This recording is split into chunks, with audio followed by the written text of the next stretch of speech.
Buenas tardes a todos. Es una gran alegría encontrarnos en este espacio virtual, ya que no lo podemos hacer de otro modo. Y sobre todo es una gran alegría el motivo por el cual nos estamos reuniendo en este espacio que no podemos ver, pero que podemos presentir detrás de las pantallas, tantos compañeros de AUDEP y de otras asociaciones miembros de FLAPSIP que están desde otros países, todos con esta circunstancia particular, enfrentando esta pandemia que nos ha cambiado tantas respuestas y todas las preguntas, pero también con el impulso, con el deseo y con la necesidad de seguir adelante con nuestras actividades, con la vida de nuestras instituciones, y en particular con algo que es muy querido para todos nosotros, que son nuestras publicaciones científicas institucionales. En estas primeras palabras que quiero compartir con ustedes, corresponde antes que nada los agradecimientos. El primer agradecimiento va dirigido a la Comisión Directiva de AUDEP, que nos ha apoyado en este proyecto, que como van a ver después en el transcurrir de la conversación, entraña algunos desafíos y algunas novedades. Para empezar, duplicar la cantidad de revistas que se van a publicar por año, lo cual es un desafío para toda la institución, pero que también implica una inversión, una selección de recursos para apostar por las publicaciones institucionales. En segundo lugar, agradecer a la Comisión Científica, con la que estamos intentando a partir de ahora trabajar en conjunto para que las publicaciones institucionales y la marcha de la actividad científica en la institución sean como armónicamente, como dos caras de una misma moneda. Por eso ustedes van a ver que la convocatoria que se va a hacer para el segundo número de este año refiere al malestar en la cultura, que es la temática que es científica, en conjunto con la directiva, ha elegido para el año 2020. En tercer lugar, aunque no menos importante, agradecer yo en forma personal a los compañeros de la Comisión de Publicaciones, a Irina Ripoll, que me acompaña aquí, a Mauricio Clavero, a María Elisa Domínguez, a Cristina Rodríguez Rega, que no están acá presentes, pero que seguramente están comiéndose las uñas del otro lado de la pantalla. Hemos hecho un lindo equipo de trabajo con generaciones distintas. Irina y Mauricio son un poco más jóvenes que nosotros, pero ya tienen toda la madurez y toda la capacidad para tomar esta posta que de a poquito hay que ir dejando a las nuevas generaciones.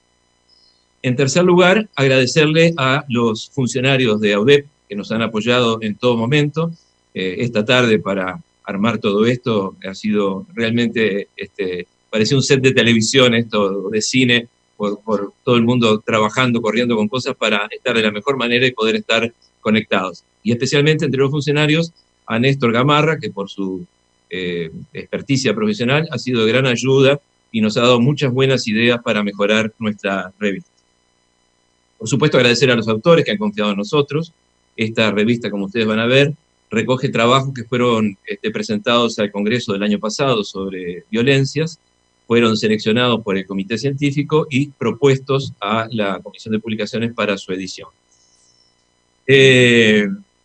Además, es importantísimo agradecer al Comité Científico Internacional, donde hay compañeros de distintas asociaciones de FLAPSIP, Norberto Lloves de Argentina, Lea Torman de Brasil, Cintia Kazán de Chile y Olinda Serrano de Perú, y a Olinda particularmente agradecerle las muchas y muy buenas sugerencias que nos hizo, que nos permitieron mejorar la calidad de nuestra publicación.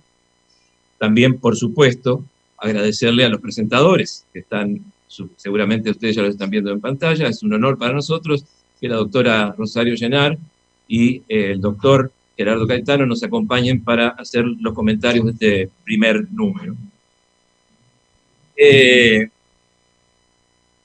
Quiero dedicar una palabra especial a otras dos personitas que están sin duda conectadas en este momento, que son las editoras, la editora y diseñadora de la revista.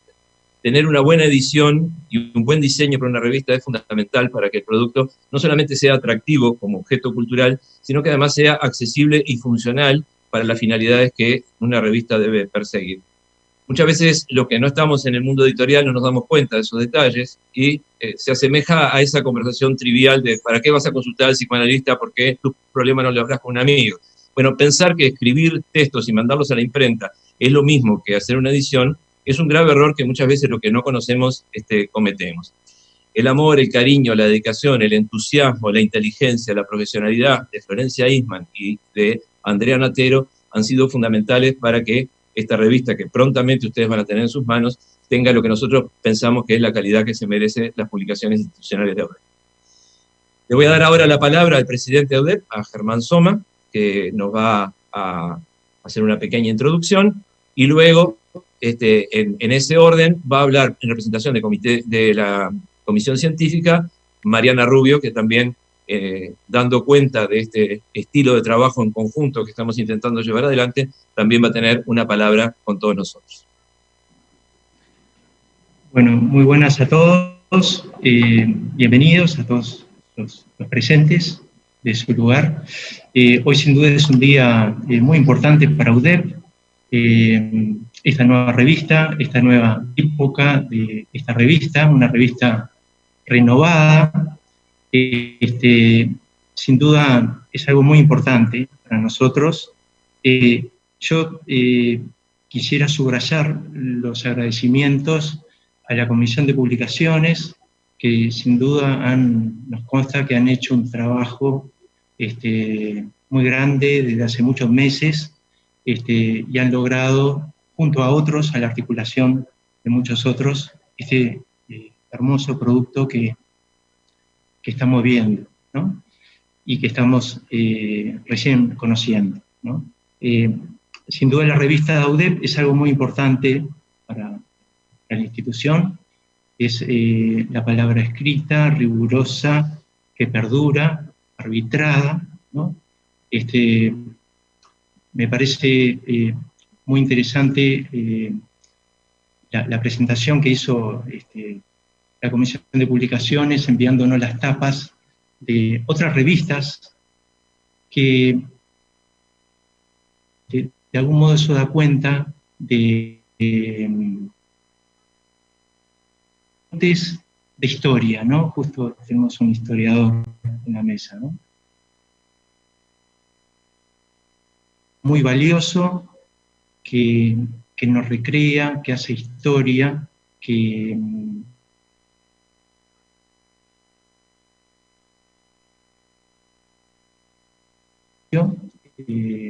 esa palabra que ya desde ahí nos establece como una frecuencia, ¿no? Un lindo desafío institucional que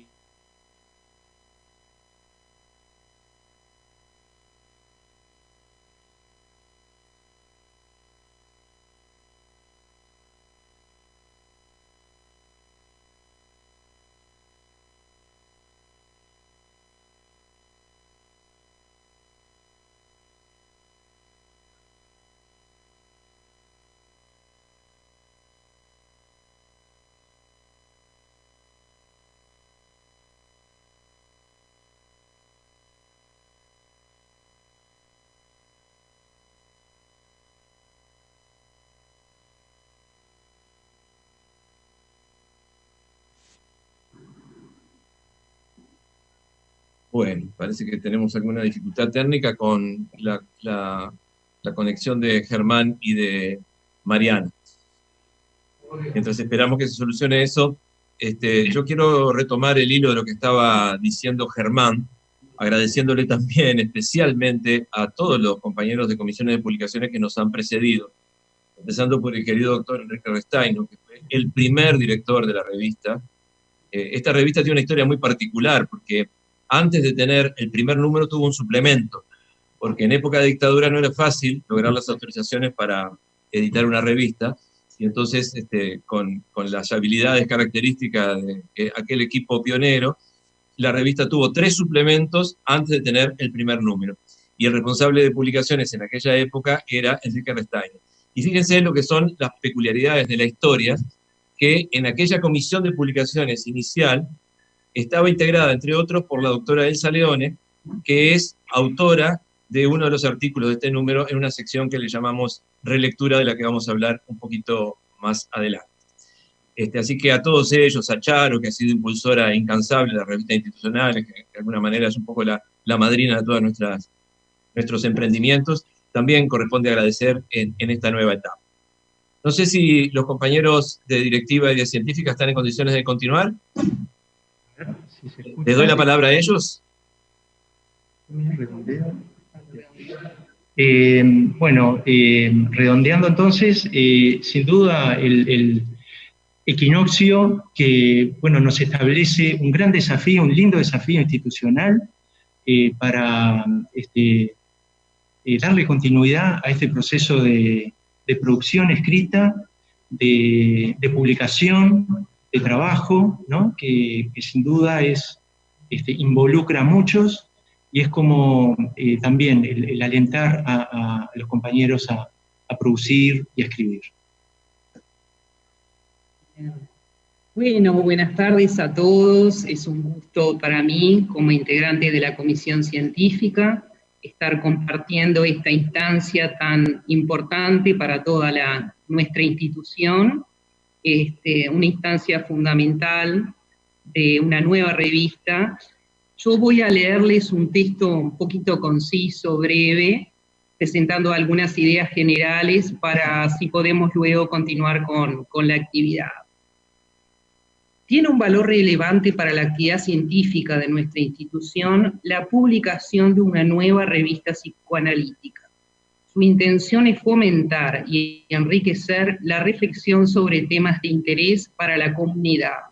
La dimensión científica del psicoanálisis se construye y se enriquece en un diálogo permanente con otros saberes disciplinarios, insertos en el contexto histórico, social y cultural de su tiempo. Divulgar el pensamiento que se va gestando a través del intercambio reflexivo con otros colegas y disciplinas afines implica situar el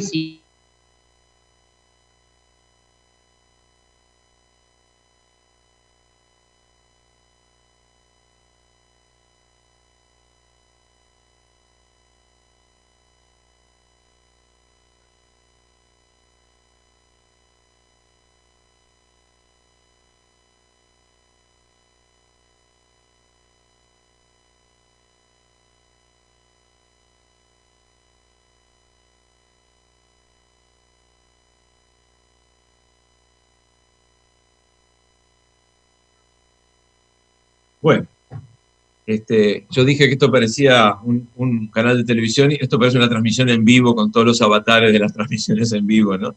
Lo único que falta es el Colorado Omar Gutiérrez acá.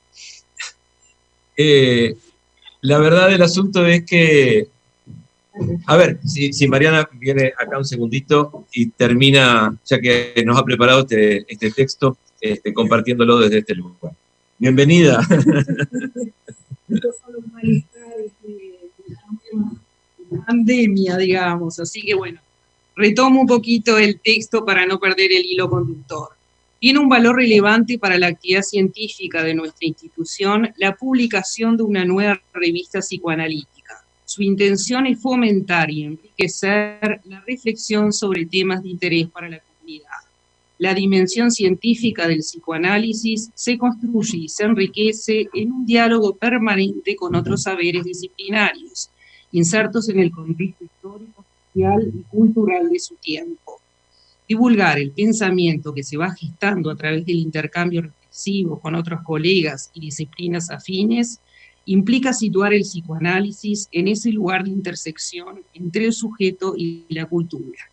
Asimismo, generar, difundir y construir conocimiento nos posibilita aproximarnos al universo social, político y cultural de una época determinada e influir en el imaginario social. El texto psicoanalítico de una política genera e implica un tiempo subjetivo de elaboración, integración y aprehensión de sus significados. Vive en las múltiples y variadas interpretaciones, con esa polisemia de fecundidad y latencia, aportando un simbolismo abierto. La psicoanalítica nos permite realizar una lectura siempre personal, en el entendido de que ante todo esto existen múltiples lecturas. El desafío es poder mantener la atención de la pregunta, y esta es la esencia, generar tensión, vacilar, preguntarse. Tal vez el texto escrito como el espacio de análisis representa ese lugar sutil de tensión permanente, de apertura, cierre y apertura a los sentidos, en una y la dialéctica, que tiene la capacidad de producir pensamiento, aportando experiencia siempre nueva. Escritura que al decir verás es ella misma lo que dice y no se dice. Ella misma vive, podríamos agregar, en la palabra fascinante que pulsa el cuerpo y el psique. Una nueva publicación a todos nosotros, los lectores, cuando cada lector pueda crear también su propio. A ese encuentro vamos. Bienvenidos. Dice Mariana en sus palabras, aperturas, cierres y aperturas. Me gustaría complementar lo que ella dice con una suerte de metáfora. Las instituciones tienen algo de la construcción, de la arquitectura. Construir una casa requiere cimientos sólidos, paredes bien construidas, el techo colocado en su debida manera, pero lo que le da sentido a la construcción son las puertas y las ventanas. Es decir, los lugares por donde circulan las atmósferas, los sonidos, los olores, lo que le da vida a una institución. Pienso que lo que le da vida para afuera, lo que trasunta el alma de una institución, son sus publicaciones científicas. Y vaya si en AUDEP hay trabajo psicoanalítico, trabajo interdisciplinario. Son numerosísimos los grupos, los seminarios, los talleres que producen en AUDEP. Y es natural que tengan su espacio de expresión. Lo que no hemos tenido quizás hasta ahora, y es lo que nos atrevemos a proponer como un cambio, es fijar como uno de los nortes, de los objetivos que tienen que tener todos esos grupos de trabajo, el dar como resultado, siempre que sea posible y siempre que sea necesario, un producto que pueda ser publicable. Ya no la publicación como el ensayo que se le ocurre a un compañero, un colega, que de alguna manera ha ido haciendo una cierta profundización de un tema, sino que sea verdadero reflejo nuestra publicación institucional del trabajo que todos los días vemos, y particularmente los viernes, de trabajo acá en AUDEP. Esas son las publicaciones institucionales, y yo lo aprendí muy joven. Miren, cuando Gerardo y yo, que no éramos compañeros, él es profesor de historia inicialmente, y yo estudiaba literatura en la misma época, los estudiantes del IPA sacamos una quijotada, una revista que se llamó Trova, que dirigió el queridísimo José Pepe Rila, compañero de tantas aventuras intelectuales después con Gerardo. Y aquel grupito de jóvenes que teníamos aquel sueño de sacar una revista, realmente hicimos bastante ruido, porque en época de dictadura, atreverse a pensar y a poner en juego aquel conocimiento que íbamos adquiriendo en las aulas del IPA como cuestionamiento muchas veces disimulado, pero tangible y visible finalmente, a través de aquellas primeras producciones intelectuales que para muchos de nosotros fue la primera oportunidad que tuvimos de publicar, fue muy importante en nuestras vidas, tuvo mucha importancia para nuestra generación. Entonces, a partir de aquella primera experiencia de juventud, he valorado siempre que las publicaciones institucionales son un recurso valiosísimo para hacer avanzar el conocimiento. Para hacerles un adelanto formal de la revista que ustedes van a recibir, primero que nada tiene un nuevo nombre, se llama Equinoccio.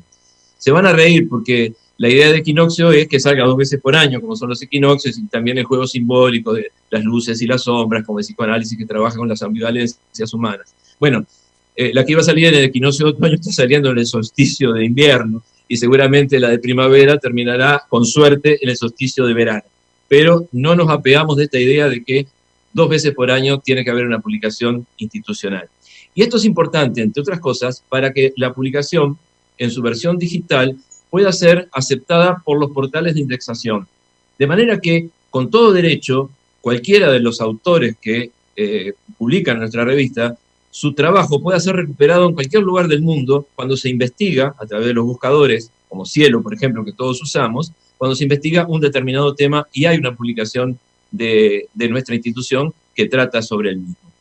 Esto es uno de los elementos que queremos introducir como novedad, recuperando además algo que la comisión anterior y las anteriores ya habían introducido como variante en la publicación institucional, que es el hecho de que sea arbitrada por doble ciego. Es decir, los autores que postulan sus trabajos a la revista no saben quiénes los van a evaluar, y aquellos evaluadores que van a ser elegidos por su experticia en la temática no saben quiénes son los autores de los trabajos que van a recomendar o no su publicación. Esto es un tipo de garantía académica y científica que es de uso en todo el mundo y que nosotros queremos incorporar definitivamente a nuestra revista.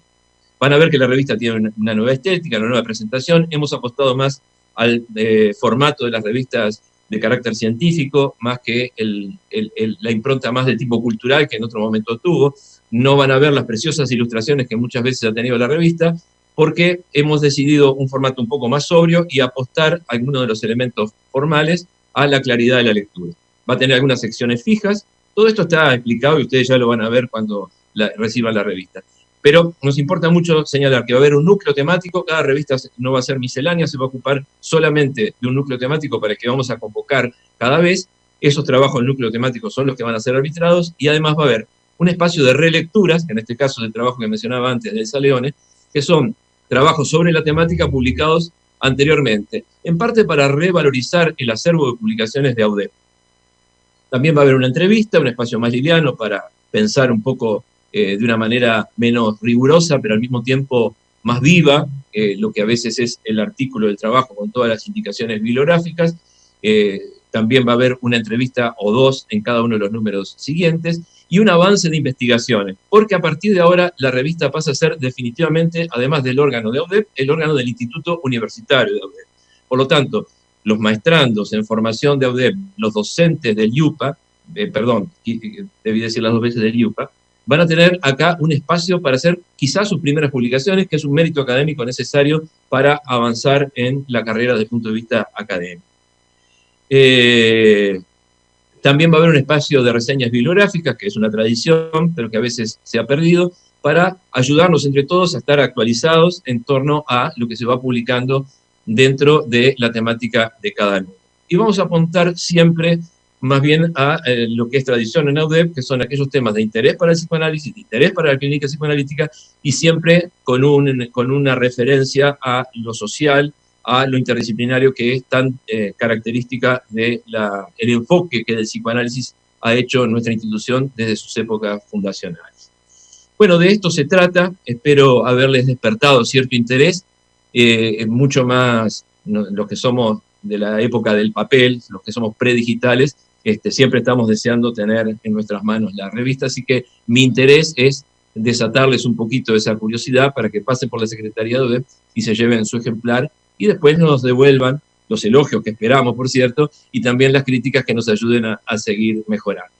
Le voy a dar la palabra a Irina Ripoll ahora, de Comisión de Publicaciones, que va a presentar a los presentadores. Bueno, buenas tardes, no sin antes agradecerle también a nuestro coordinador, que realmente nos ha enseñado muchísimo. Lo digo en lo personal y estoy segura de que todo el resto de la comisión lo considera así, por su riqueza intelectual, por su generosidad para enseñarnos, por la forma en que logra que trabaje esto en equipo.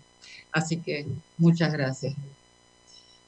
Bueno, hemos elegido a nuestros expositores por el carácter interdisciplinario de la temática de esta revista. Por ello, hemos invitado a una profesional que pertenece a la casa, y también a una persona reconocida en otros ámbitos.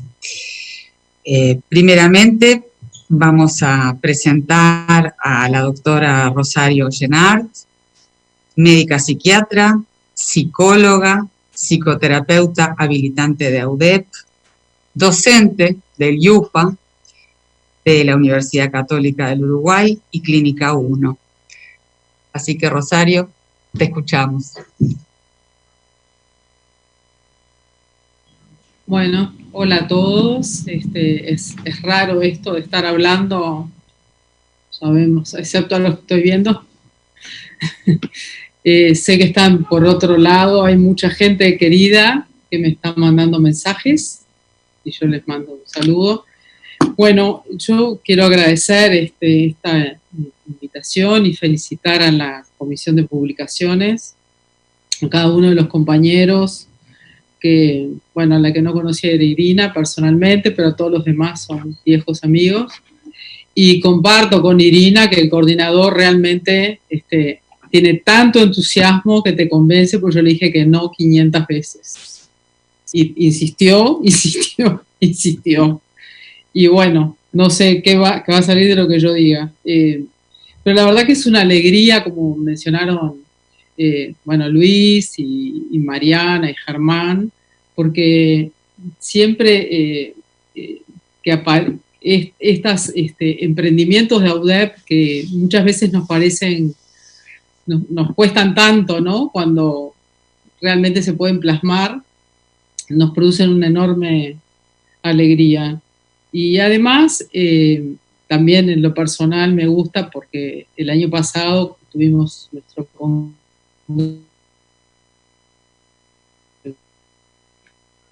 yo me anoté unas cosas ahora para decir, que realmente es como que toda esa producción enorme que hubo en el Congreso, el trabajo que dio también hacer la selección de los artículos que acá aparecen en la revista, que bueno, que de alguna manera quede, ¿no? Yo me había escrito algunas cosas que ustedes han ido diciendo, ¿no? Respecto a lo que es una revista para una institución y en particular para una institución científica psicoanalítica. Me parece que es de alguna manera guardar ese patrimonio que tenemos, que es invisible pero que tiene que estar materializado, ¿no? Y además, leyendo los artículos, incluso yo me había hecho un repaso histórico de las revistas. Yo no estuve cuando en la primera revista, por supuesto, pero hice a través de Charo en particular, sé todas estas historias, el suplemento, después estaba la revista Intercambio, que estuvo como 23 años saliendo, en paralelo con la revista de psicoterapia psicoanalítica, como la importancia que tiene eso, ¿no? Y que esto, bueno, comienza algo nuevo. Y pensaba en cómo, perdón, se me fue el hilo, y que para mí también la revista fue muy importante porque, como bien decía Luis, en nuestra formación era donde nos referíamos, ¿no? Yo no sé si lo vi en algo, pero el número 1 de la revista comenzaba con la conferencia de Piero Olañé, y creo que ahora va a ir en alguna, ¿no? O no estaba por ahí anunciada, pensando en esto de las relecturas. Bueno, y además de decir esto, y que es un esfuerzo de colectivo, ¿no? De mucha gente, como bien dijeron ustedes, trabajando, los compañeros de cada una de las comisiones, los funcionarios que siempre están al firme y colaborando, y en particular, bueno, también los autores que tienen que hacer todo un esfuerzo para adaptar esos textos, esas producciones a lo que Luis mencionaba, cómo tiene que ser un artículo que pueda tener repercusión internacional y pueda ser mencionado. Así que creo que realmente este esfuerzo vale la pena. La revista es un diálogo entre autores y lectores y va abriendo otros caminos. Por lo menos fue lo que me fue pasando a mí con esta lectura. Yo lo iba a decir de un aspecto de la revista, pero después, repensándolo, lo voy a decir, se me ocurrió decir que la revista es ancha y profunda. Digo que es ancha y profunda porque tiene muchos artículos, son 8 artículos, más una entrevista, más 2 reseñas, y todos ellos de una enorme profundidad en el tratamiento. Yo no sé si voy a tener tiempo de algunas cosas que saqué de algunos para decirlos,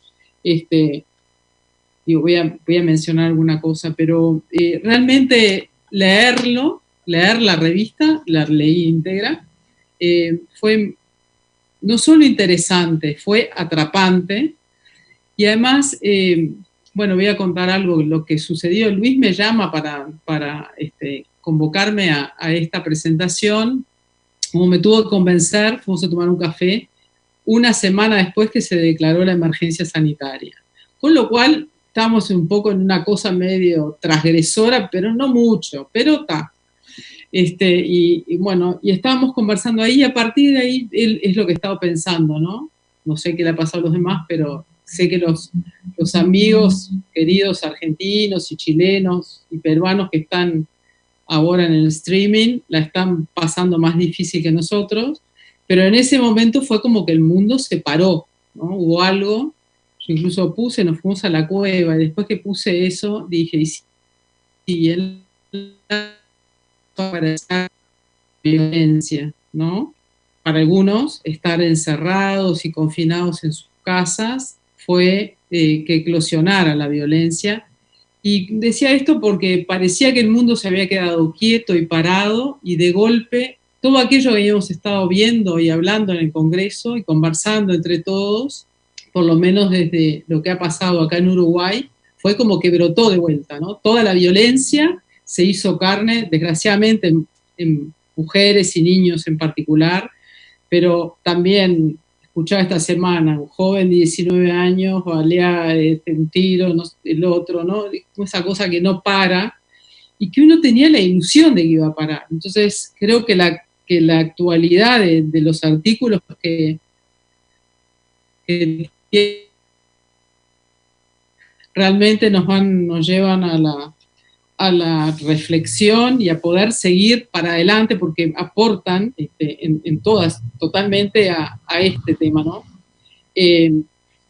Por eso quería mencionar, porque había sido, no podemos dejar de lado el contexto en el cual surge, ¿no? La revista. Y bueno, cuando en esto del Congreso, de la convocatoria, cuando hicimos la convocatoria y hemos elegido el tema como las figuras actuales de la violencia, como las dimensiones que puede llegar a tener este término, que si bien el psicoanálisis no es un término per se, pero sí que está presente en nuestro quehacer, ¿no? Por un lado, porque lo agresivo es parte constitutiva de la estructuración psíquica y de la estructuración incluso subjetivante, ¿no? Es necesario que esté. Uno de los artículos, el de Adriana Fuso y Laura de Sousa, que es por lo menos el primero en mi orden, justamente trae a uno de los autores psicoanalíticos muy queridos, que es Winnicott.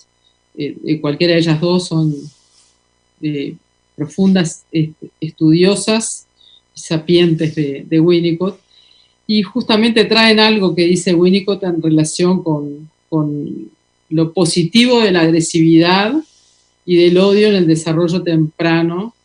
Ellas lo traen, y en el tratamiento, ¿no? Y rescatan al movimiento y a la agresividad, como lo trae Winnicott, como una expresión de vida, ¿no? Entonces tenemos esa vertiente, y después la otra, la destructiva, ¿no? La que al contrario, destruye, no permite subjetivarse. Por eso creo que vuelvo a repetir que este número de la revista es ancho y profundo, toca diversos temas que en la clínica nos desafían, ¿no?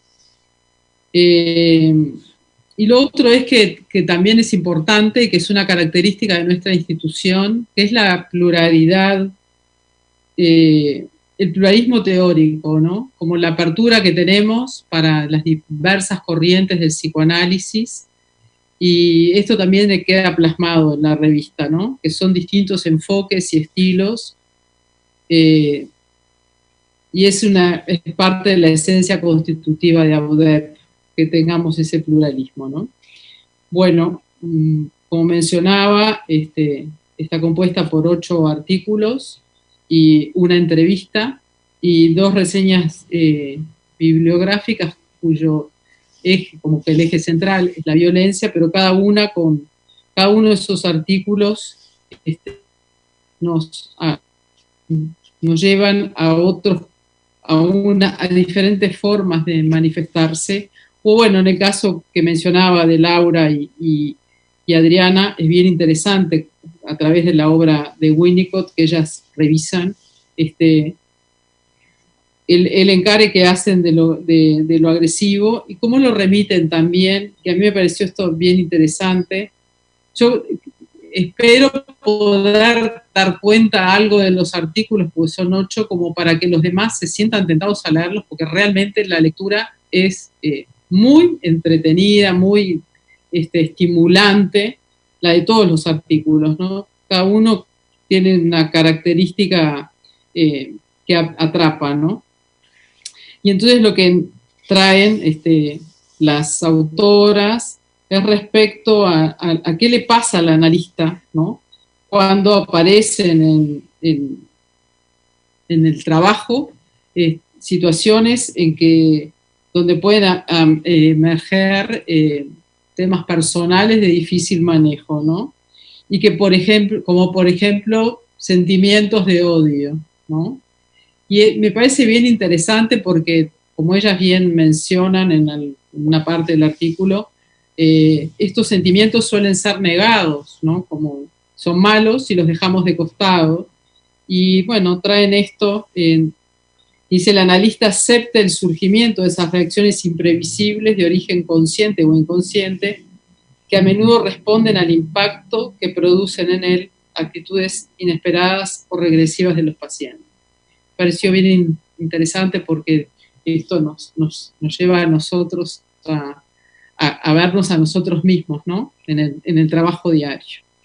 Bueno, después viene un artículo de María Eugenia Noble, que también María Eugenia es una integrante joven, ¿no? De AUDEP, bien interesante porque a través a partir de un seminario de construcción del sujeto ético de Silvia Bleichmar, ella lo vincula y lo relaciona con su trabajo en una institución educativa una institución, no sé si era educativa, capaz que lo agregué yo, después se me ocurrió, en relación con los adolescentes y el trato entre adolescentes, ¿no? Entre ellos, y cómo se visten, ¿no?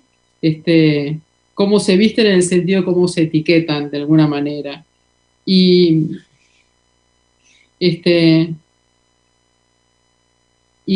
trayendo de Bleichmar, dice que lo violento sí estaría relacionado con la construcción de la noción de semejante y con la impunidad que se vive en lo social al sujeto ético, y se destaca la imposibilidad de seguir pensando en términos de puesta de límites. Y esto lo recato porque frente a los desbordes de los adolescentes, ella se plantea, bueno, ¿cómo sería esto de poner límites, no? Y justamente pensarlo como desde otro lado, ¿no?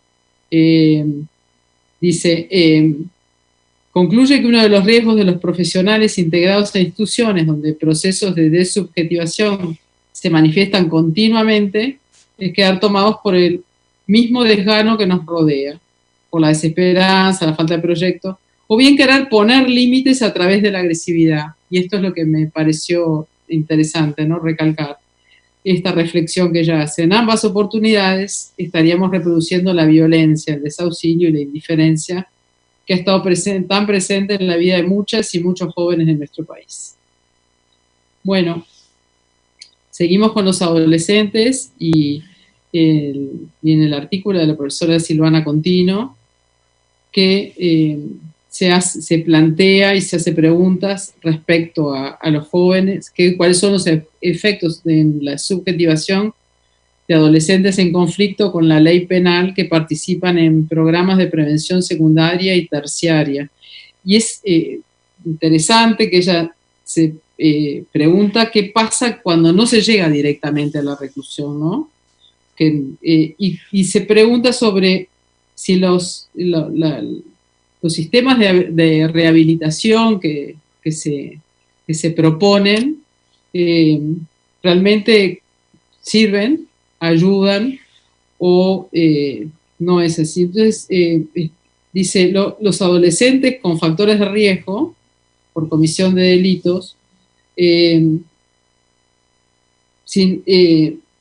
al cometer estos delitos graves, tienen una multideterminación por la extrema vulneración de los derechos sociales, las problemáticas de salud mental no tratadas, sean personales o familiares, la ausencia de referentes afectivos, ¿no?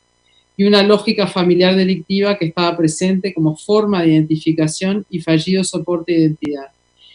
Y esto se pregunta si no prevé acciones de apuntalamiento que permitieran el sostén y soporte subjetivos necesarios, justamente para que los programas de habilitación sean efectivos, ¿no?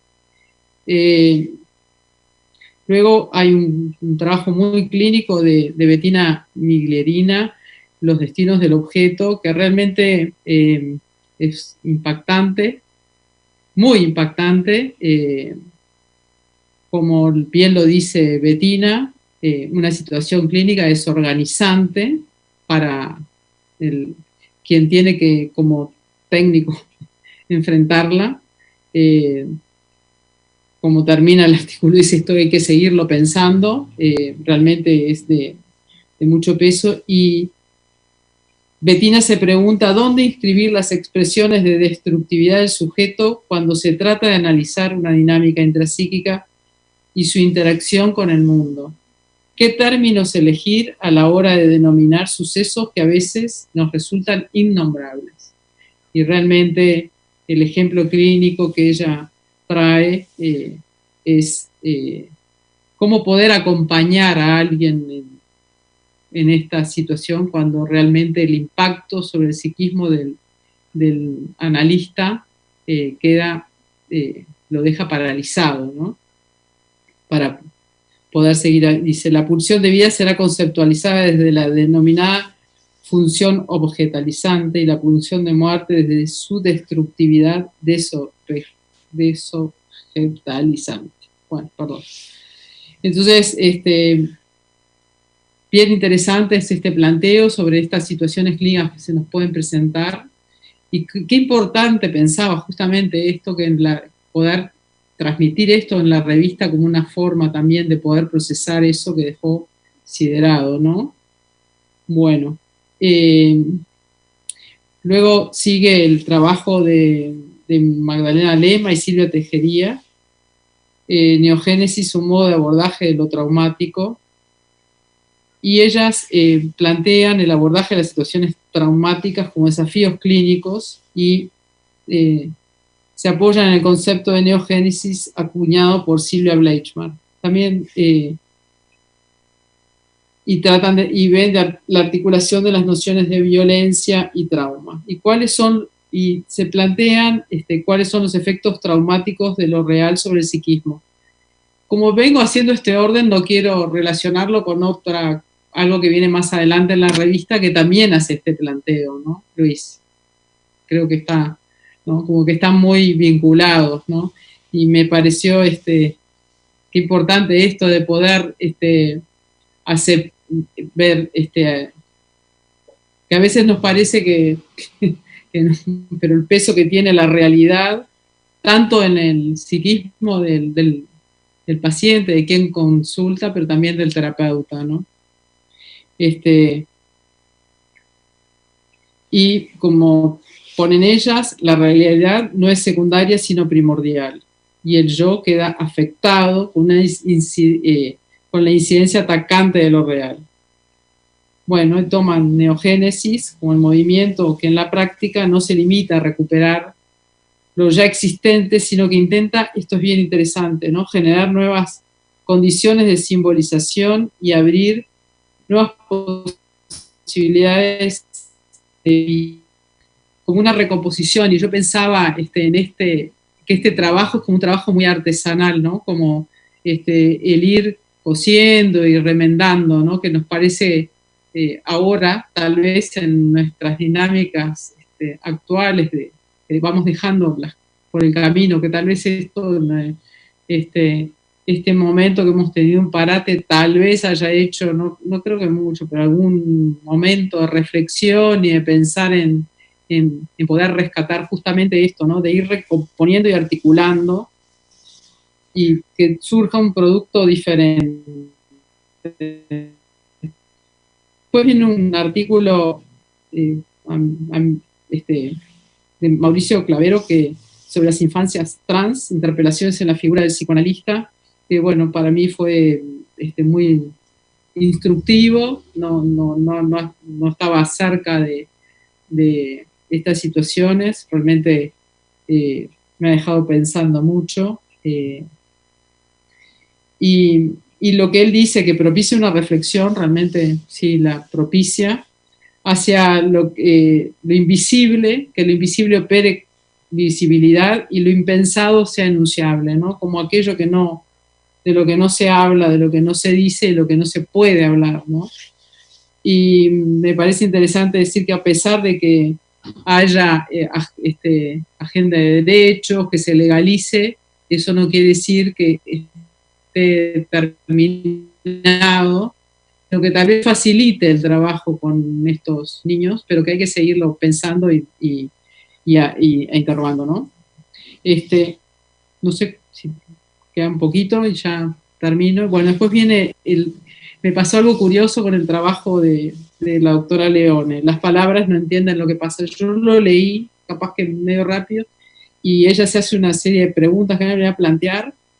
Leí algo, no entendía. Entonces volví a repasar hasta que llego al final y ahí me doy cuenta que es, porque me parecía que era algo cotidiano, que era algo que estaba pasando ahora. Y claro, es algo que está pasando ahora. Pasaron 25 años, pero la ley, como ella le llama, la ley transgresora, la ley de impunidad, la de caducidad, sigue como si no hubieran pasado esos 25 años, ¿no? O sea que seguimos reviendo por verdad y justicia, ¿no? Dice, pensar e interrogarse sobre la violencia, pero ¿de qué violencia hablaremos? ¿De la individual, de la familiar, de la social? ¿Podemos trazar fronteras entre unas y otras? ¿O hay inevitablemente una codeterminación entre ellas? ¿Cuál es la causa de la violencia? ¿Cómo y desde dónde pensarla? Y esto ella lo planteó hace 25 años, y respecto a la ley de caducidad sigue estando vigente desde dónde poderla pensar cuando es algo que en realidad sigue sin resolverse, ¿no? Entonces, como ella dice, la ley transgresora, bueno, lo que pide es verdad y justicia, ¿no? Bueno, ojalá que como sociedad podamos llegar a eso. Realmente me pareció bien interesante que estuviera presente de esta manera, ¿no? Como mostrando que pasa el tiempo y no terminamos de resolver esta situación tan dolorosa. Bueno, y finalmente está el artículo de María José Morales, que es una maestranda de IUPA. Bueno, acá trabajo de María José, porque esta investigación fue hecha en la situación de una mutualista, una investigación en dos mutualistas, con adolescentes que realizan intentos de autoeliminación, y bueno, parte de mi trabajo bastante cotidiano, y lo importante que es, bueno, este trabajo me parece que tiene importancia en varios aspectos. Uno, por la altísima frecuencia de suicidios y de intentos de autoeliminación que tenemos, de suicidios en general, la población en general, y de intentos de suicidio en la adolescencia, que son de alta frecuencia en nuestro país. Por un lado eso, que realmente es esa otra pandemia de la cual a veces no hablamos, pero que está bien presente. De hecho, durante esta emergencia, los llamados a los teléfonos aumentaron muchísimo. Por ahora no sé si alguien tiene cifras de intentos y de suicidios, no sé cómo estuvieron, pero sí hubo muchos llamados a los teléfonos. Y por otro lado, la importancia que para todos nosotros como psicoterapeutas tiene que en el Sistema Nacional Integrado de Salud estén integradas las prestaciones en salud mental como parte de las prestaciones que da una mutualista, ¿no? Y que una estudiante del IUPA y que ojalá muchos más sigan haciendo investigaciones sobre esto para poder demostrar que esto realmente tiene un peso enorme, creo que para toda la población. Yo me puedo referir a los que yo veo que son los adolescentes y donde realmente cambia absolutamente para ellos el tener la posibilidad de tener alguien que los escuche, que les preste atención, con los cuales poder procesar esos momentos en los cuales no pierden el faro, ¿no? Y me pareció bien interesante esto que ella trae en este trabajo. Ella hizo yo la he leído su tesis, ella trae este trabajo, incorpora, integra el tema de la institución mutual, que sin lugar a dudas funciona en otros parámetros diferentes a los nuestros. Trae lo que son los consultorios médicos, o trabajar psicólogos en consultorios médicos, nuestro ambiente habitual, el trabajar con psicoterapias breves, que también tenemos los psicoterapeutas psicoanalíticos, hacer un cambio y adaptarnos a una cantidad acotada de sesiones con un foco también bien marcado, y valorarlo como algo bien positivo, lo que es la experiencia de estar internado para esos adolescentes, y la importancia, que para lograr la adherencia al tratamiento, la importancia del vínculo terapéutico, ¿no? Y además, como bien dice, ella reflexiona y dice que, bueno, que ella trajo casos exitosos, son 16 entrevistas que realiza, pero que a partir de esto se abren una cantidad de líneas de trabajo, y creo que en ese sentido, como me parece, ojalá que los jóvenes que lean esta revista y que lean este artículo se animen a hacer investigación sobre lo que es nuestro trabajo en las instituciones. Bueno, por eso la importancia de la investigación de psicoterapia, que siempre le rehuimos, le tenemos un poco de los veteranos, ¿no? Le tememos, me parece que está muy bueno. Y bueno, después viene una impresionante entrevista a Lorena Biazón, la verdad que un placer leerla, un gusto, a pesar de lo doloroso de algunas descripciones. Esta entrevista fue realizada cuando se celebraban los 30 años de ICHPA en Santiago de Chile. Un grupo de compañeros de AUDEP fue, y bueno, Luis, fuiste tú el que le realizó la entrevista, en medio de la eclosión de protestas populares, enormes manifestaciones que todos veíamos a través de los informativos. Y bueno, también, por eso decía hoy, ¿no? Lorena, una de las cosas que trae es, los analistas tenemos una mayor atención a la realidad externa, ¿no? El peso que tiene. El estallido social nos hace revisar también nuestros referentes teóricos, la importancia del entendimiento de un psiquismo social, nos interpela a una comprensión metapsicológica, y ella dice que a partir de los casos de pacientes que fueron víctimas de violencia social, política o económica, es cuando percibe el estado de instituciones, incluso la institución familiar, cómo arrasaba la subjetividad de estas personas, ¿no? Bueno, y también se plantea el límite del psicoanálisis, ¿no? El encuentro crudo con el mal, lo peor de lo humano, pero a la vez que es humano. Bueno, y para terminar, 2 reseñas de 2 libros. Voy a empezar por, las puse al revés, y voy a empezar, me gusta terminar por la otra. Una que en consonancia con el trabajo de la profesora Silvana Contino, que es Las huellas del menosprecio a adolescentes privados de libertad y desarrollo humano, cuyo autor es Santiago Abadí, y quien realiza la reseña es el licenciado Martín Núñez. Esta es la adaptación de su tesis de maestría, y que la hace el libro, y refiere a la violencia, a infractores, a víctimas y victimarios, rehabilitación, seguridad pública, políticas públicas.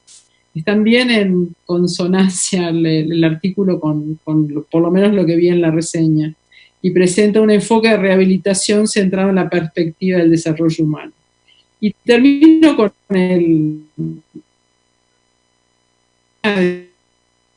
de nuestra querida Adriana Fuso, que realmente es muy entretenido leerla, como siempre, que es una reseña sobre el libro de Ricardo Rodulfo, Trabajos de la lectura, lecturas de la violencia, lo creativo, lo destructivo en el pensamiento de Winnicott.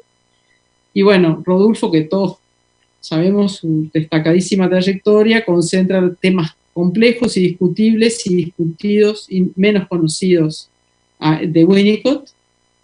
Y él dice, menciona o señala que recurre para hacerlo a la escritura musical. Lo dejo así porque me parece bien interesante para que todos nos tentemos en leer el libro de Rodulfo también, para ver qué es eso de la lectura, de la escritura musical. Y para terminar, le robo este parrafito a Adriana porque me gustó mucho. Dice, la lectura de estos textos de Rodulfo sobre la violencia y Winnicott genera una rica experiencia en la que convergen la sorpresa y el asombro, el interés y la curiosidad, al igual que la duda y el deseo de saber, haciéndonos sentir más vivos. Se lo van a perder, y bueno, yo lo tomé esto para decir que no se pierdan la revista, que no sé si yo pude transmitir exactamente lo que yo experimenté leyéndola, pero que realmente vale muchísimo la pena. Y gracias.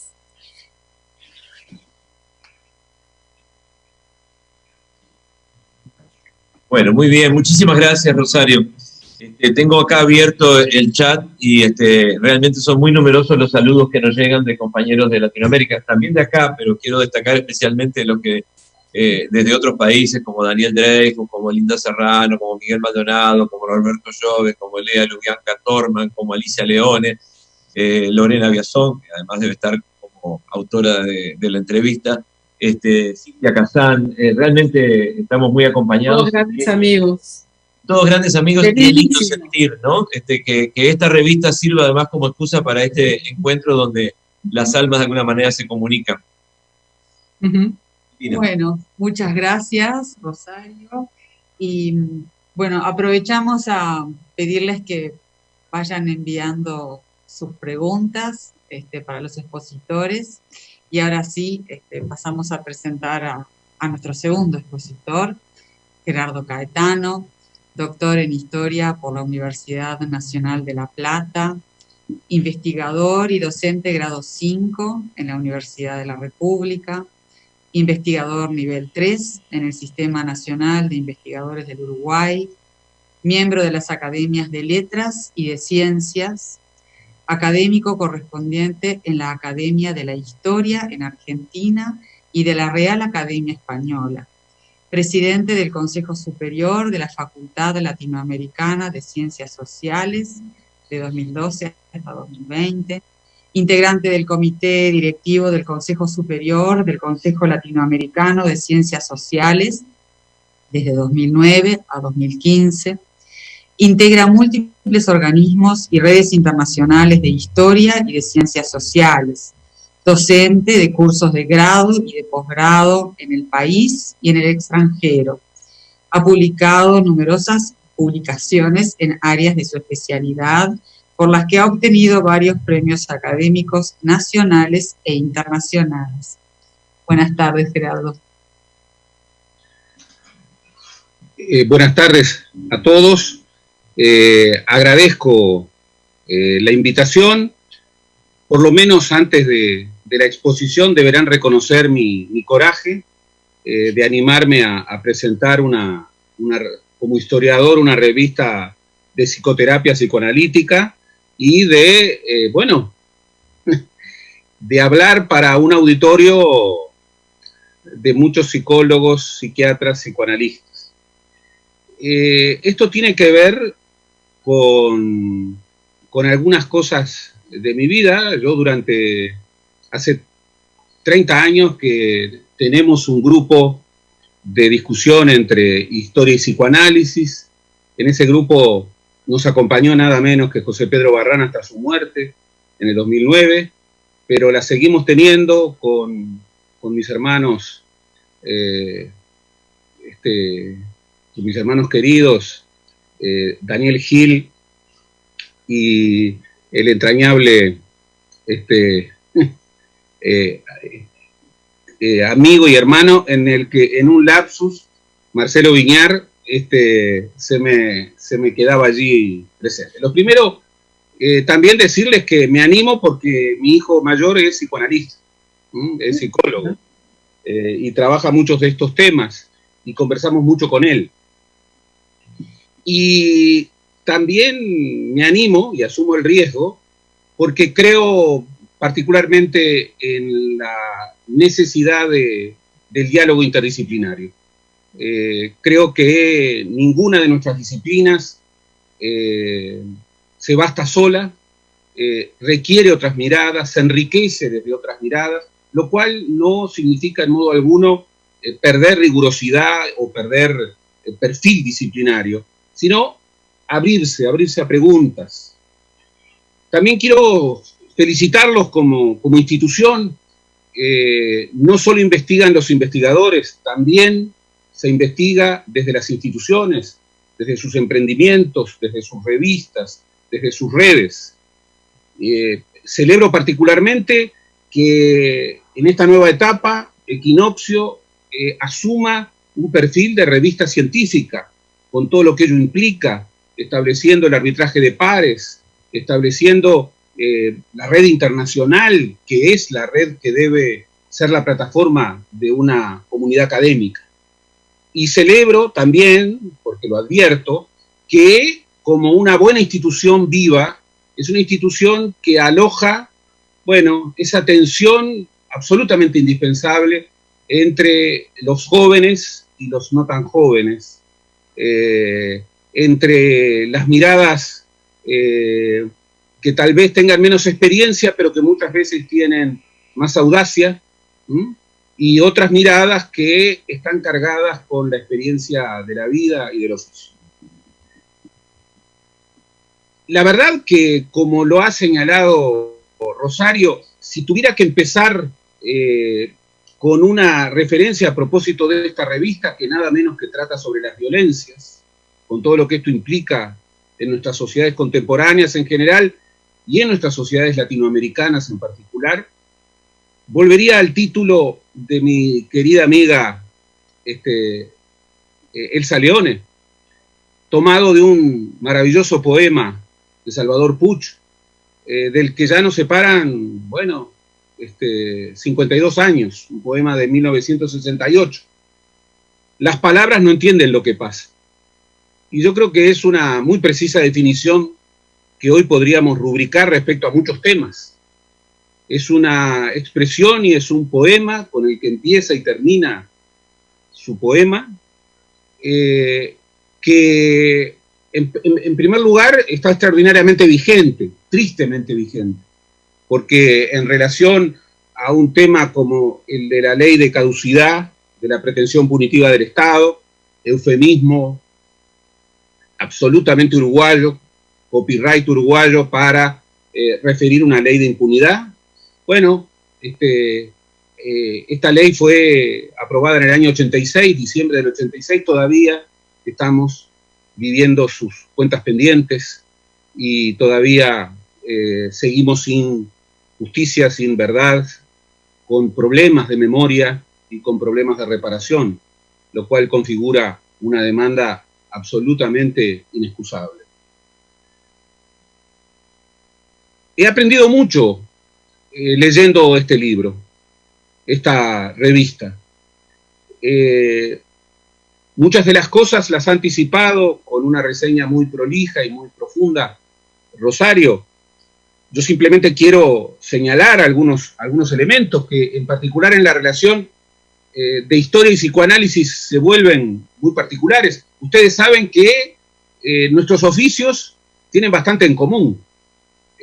Por ejemplo, su interés por el pasado, su interés por las palabras, su interés por el relato del pasado, sin el cual no hay reconstrucción del pasado. También tienen sus diferencias. Nosotros creemos mucho en la necesidad de construir el pasado como una alteridad, distanciarnos del pasado, y ustedes, por el contrario, tratan de incorporar el pasado en tanto se construye, se convierte en uno mismo. Esa es una tensión muy rica entre el tiempo de la memoria y el tiempo de la historia. Dos maneras de aprender el pasado que son distintas pero que se requieren. Como decía Hobsbawm, tenemos que aprender a navegar en las fronteras porosas entre la memoria y la historia, que no son lo mismo, que requieren discernimientos, pero que al mismo tiempo se necesitan, se complementan. El primer artículo, al cual ya se ha hecho referencia, de Alfuso y de Sousa, bueno, nos plantea un tema acuciante. ¿Hasta qué punto la dimensión humana recoge lo mejor y lo peor? ¿Y hasta qué punto una mirada profunda no puede desechar lo peor? Porque muchas veces atrás del bien está el mal, y atrás del mal, aunque parezca raro, aparece la construcción. Es esa tensión de todas las dicotomías cósmicas, la luz y la sombra, el bien y el mal. Y en eso es muy importante esta idea de que el odio, la agresividad, puede también ser una fuerza vital inicial, que tenga esa doble tensión de construcción y de destrucción. Y allí estas autoras, recurren al final, maravilloso final, a todo lo que la poesía puede dar como expresión de lo hondo. Terminan con un fragmento de un poema de Margaret Little que dice: nuestros ritmos de amor y odio están descoordinados, por eso cada uno molesta al otro, aunque amamos. Entonces aquí y allá los dos son uno, y aquí y allá cada uno es dos. Un frenesí alternante, y sigue. Y me pareció estupendo que el cierre de un análisis científico culminara con el fragmento de un poema. Ese camino frecuente hacia lo más hondo. En el texto de María Eugenia Noble hay algunas cosas que me interpelaron particularmente. Esta idea de, la incorporación de una definición de historia y una actitud ante la ley. Y leo: la postura ante la ley no es sinónimo de la ley en sí misma. Se puede aplicar una ley de manera subjetivizada, como abstinencia, o se puede aplicar una ley que humaniza y organiza. ¿Cómo construir una legalidad enmarcada en la ética cuando el lugar de semejante se ha instalado en la experiencia de desauxilio o desde lo persecutorio? Y esto es una pregunta absolutamente central. Es una pregunta que nos desafía a todos, que nos desafía para, convivir con las formas terribles de la crueldad, pero también construyendo semejantes y alteridades que de alguna manera nos permitan lidiar con la violencia, pero también evitar el todo vale contra la violencia, que es una tentación que tenemos y que siempre nos enfrenta. O mirar para el otro lado cuando enfrentamos la violencia, que generalmente suele atacar y suele golpear a los más pobres entre los pobres, a los más vulnerables.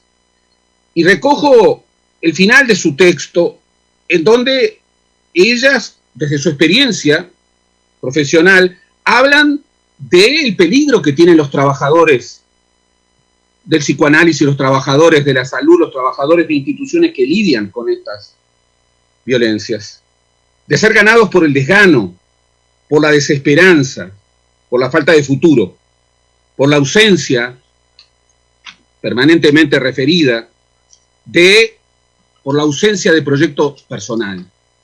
También hay que pensar en el psicoanalista como trabajador que pone la piel, que pone su vida, que pone su salud todos los días.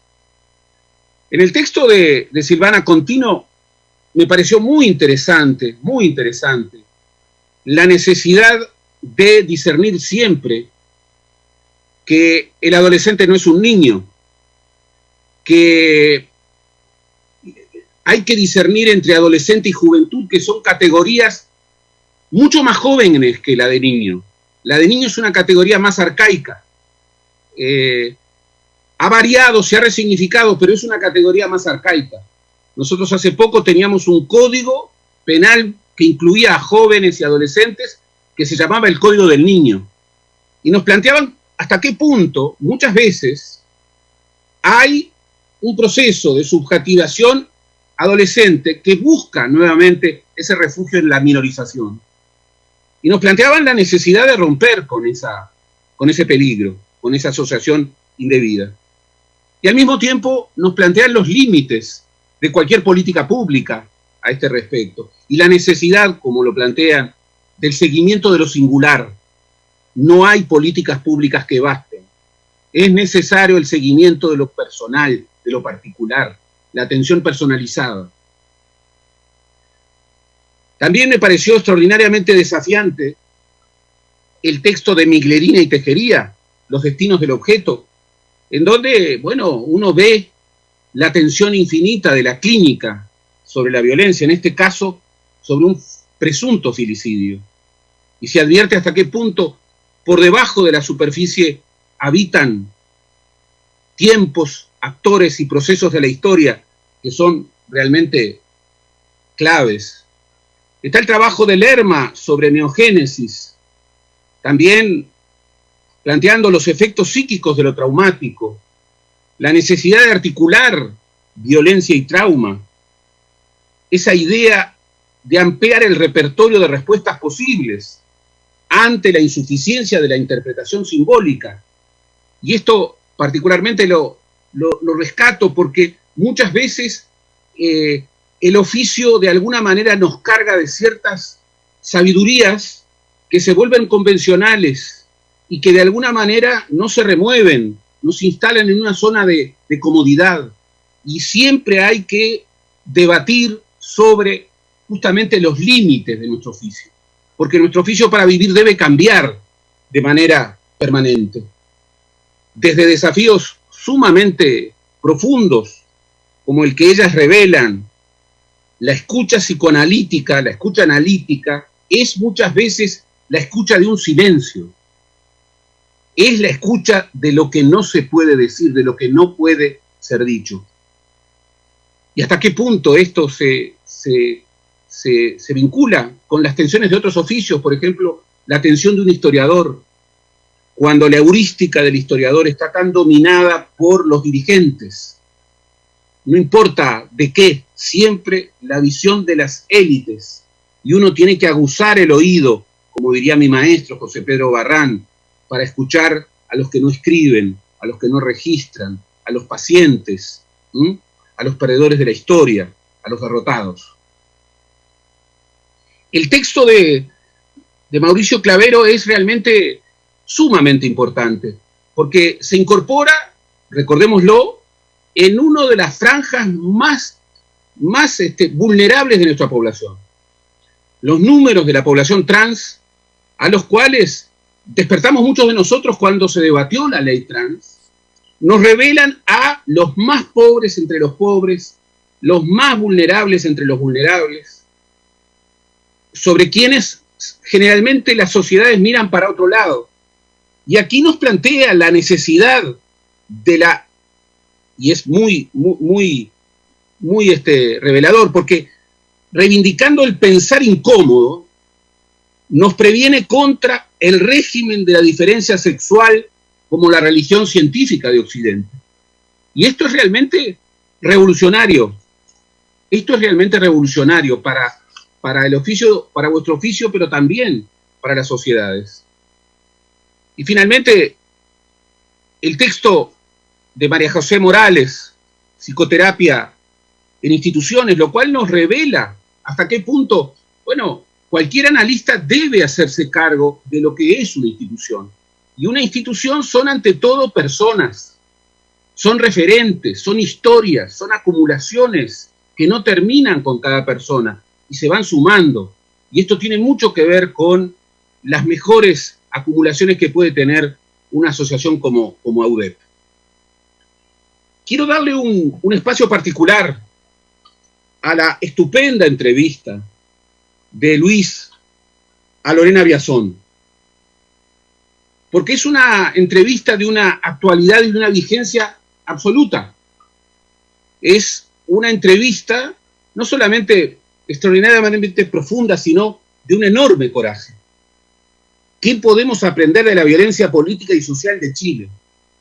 Y podríamos reiterar estas preguntas respecto a la violencia que hoy está atravesando a América Latina desde hace mucho tiempo, el continente más violento del planeta, además del más desigual, dejando de lado las guerras interestatales, con niveles de violencia absolutamente estremecedores.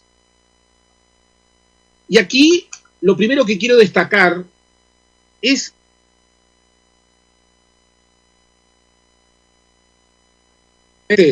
aquí personificado en Lorena Biazón, frente a la violencia institucional, bueno, puede refugiarse en su sabiduría, puede refugiarse en su oficio.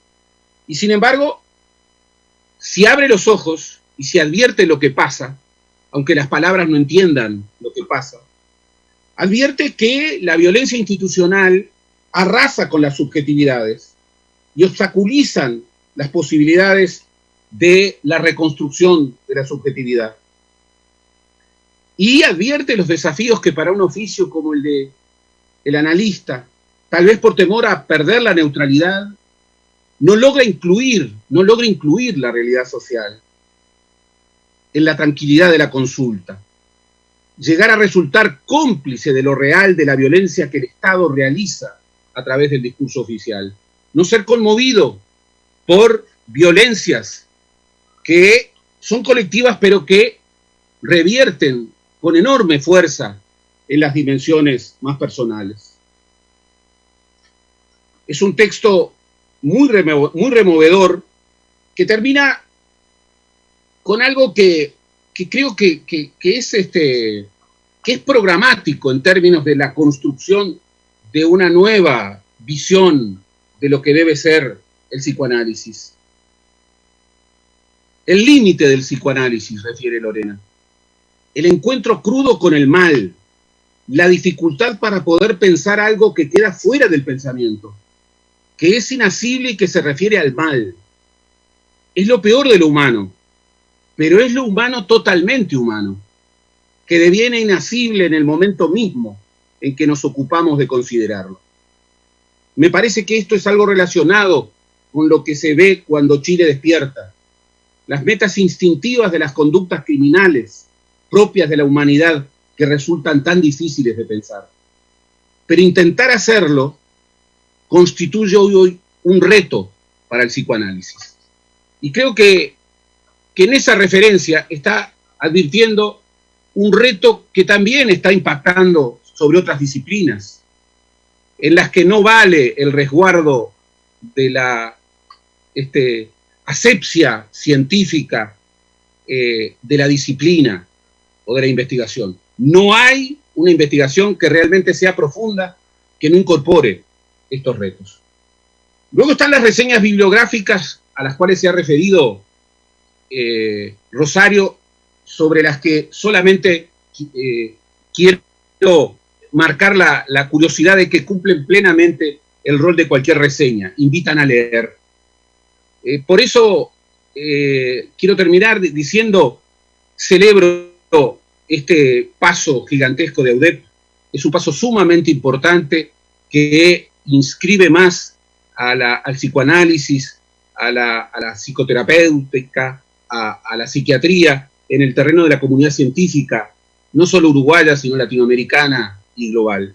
E invito realmente a todos, no solamente a los colegas, no escribimos para los colegas solamente, siempre estamos escribiendo para un público mayor.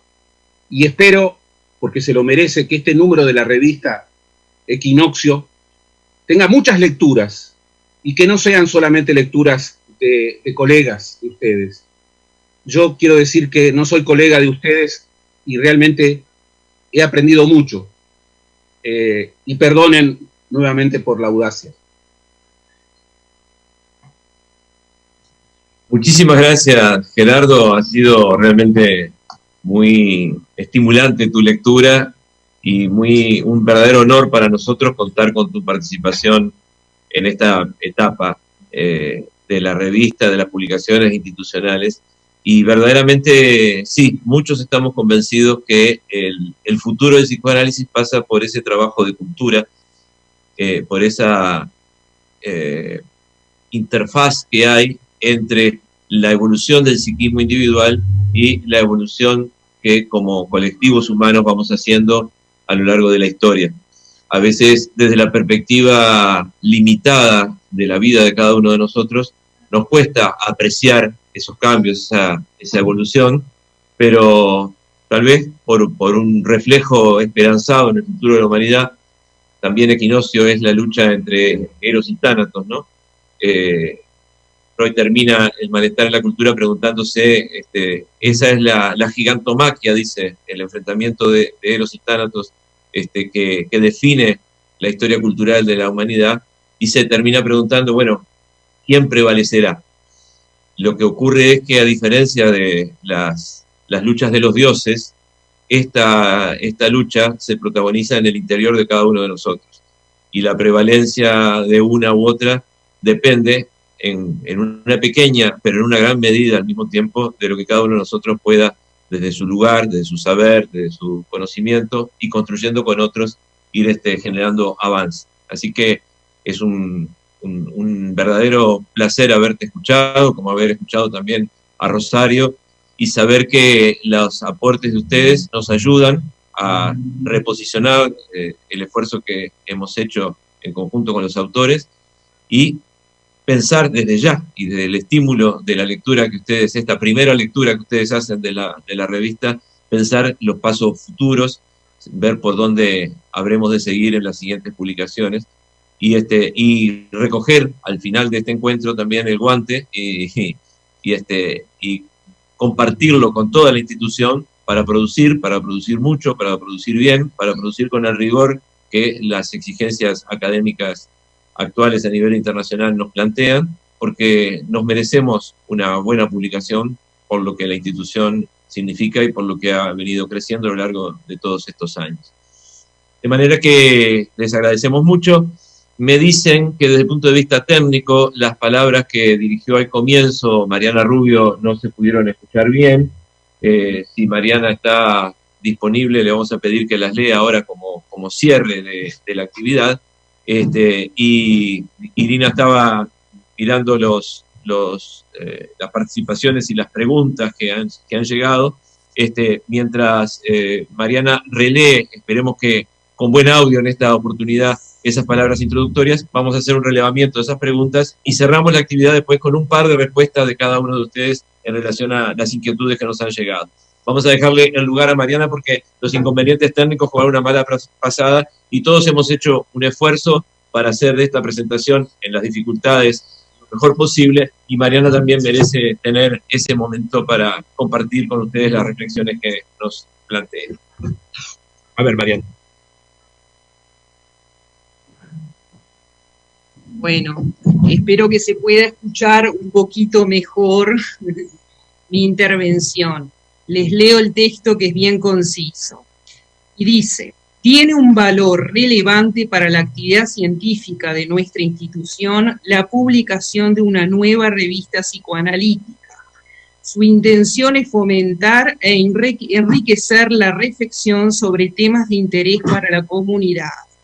La dimensión científica del psicoanálisis se construye y se enriquece en un diálogo permanente con otros saberes disciplinarios, insertos en el contexto histórico, social y cultural de su tiempo.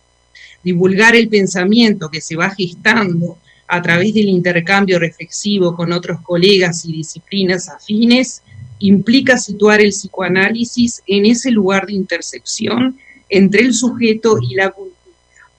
Asimismo, generar, difundir y construir conocimiento nos posibilita aproximarnos al universo social, político y cultural de una época determinada e influir en el imaginario social. El texto psicoanalítico de una publicación científica genera efectos en el psiquismo e implica un tiempo subjetivo de elaboración, integración y aprehensión de sus significados. El texto vive en las múltiples y variadas interpretaciones, y nos regala con esa polisemia su fecundidad, su latencia, aportando un simbolismo abierto. La actitud analítica nos permite realizar una lectura siempre personal, y en el entendido de que ante todo texto existen múltiples lecturas. El desafío será entonces poder mantener la atención de la pregunta. Y esta es la esencia del discurso analítico: generar tensión, problematizar, interpelar, vacilar, preguntar, preguntarse. Tal vez el texto escrito como el espacio de análisis represente ese lugar sutil de tensión permanente, de apertura, cierre y apertura a los sentidos en una espiral dialéctica que tiene la capacidad de producir pensamiento, aportando una experiencia en sí misma siempre nueva. Escritura que, al decir de Marguerite Duras, es ella misma en lo que dice y en los silencios. Ella misma vive, podríamos agregar, en la palabra vacilante que pulsa al cuerpo y al psiquismo. Una nueva publicación nos espera a todos nosotros, los lectores, y terminará de acontecer y de ocurrir cuando cada lector pueda crear también su propio texto. A ese encuentro vamos, bienvenido sea. Ahora creo que se escucha un poquito mejor. Bueno, ya llegando al final de nuestra nutrida actividad, solo nos queda agradecerles a nuestros ilustres expositores. No sé si quieren hacer algún saludo antes de cerrar la actividad de hoy. Estuve viendo el chat del streaming y bueno, un saludo a todos los amigos latinoamericanos que están todos ahí muy presentes. También, así como AUDEP unido y con ese esfuerzo sostenido, también la FLAPSIP tiene esa impronta de esfuerzo sostenido y de unión. Y un gran abrazo a todos, porque sabemos que están pasando momentos muy, muy, muy difíciles desde todo punto de vista. Y bueno, acá estamos para que pronto nos podamos volver a ver y abrazar como corresponde. Bueno, muchas gracias, Rosario. Gerardo. Sí, a pesar de que no soy colega y seguramente a muchos de quienes están escuchando no los conozca, lo siento sin retórica como compañeros, lo siento como compañeros de ruta. América Latina hoy está sufriendo violencias, múltiples violencias, y está viviendo el pico de la pandemia con algunos dirigentes que, bueno, hay que buscar mucho su racionalidad porque no la tienen. En esos contextos en donde efectivamente los desafíos son muy grandes y no hay oficio que pueda ajenizarse a esos desafíos, quiero enviarles desde Uruguay un abrazo enorme y un empuje respecto a la necesidad de estar juntos. No hay destino en soledad, tenemos que estar juntos. América Latina tal vez hoy esté en los suburbios del mundo, pero es un rincón absolutamente inexcusable, es nuestro rincón, y hay que defenderlo sobre todo en los momentos más difíciles como este. Muchas gracias y lo mejor para ustedes, y por supuesto, felicitaciones a UDEP. Muchas gracias, Gerardo. Bueno, solo nos queda agradecerle a todos, como ya comentaron los expositores, a todos los que nos han seguido desde distintos rincones de Latinoamérica y también, por supuesto, desde nuestro medio. Cerramos. Bueno, nos despedimos. Buenas tardes y buena lectura. Chao. Hasta pronto. Hasta pronto. Hasta pronto.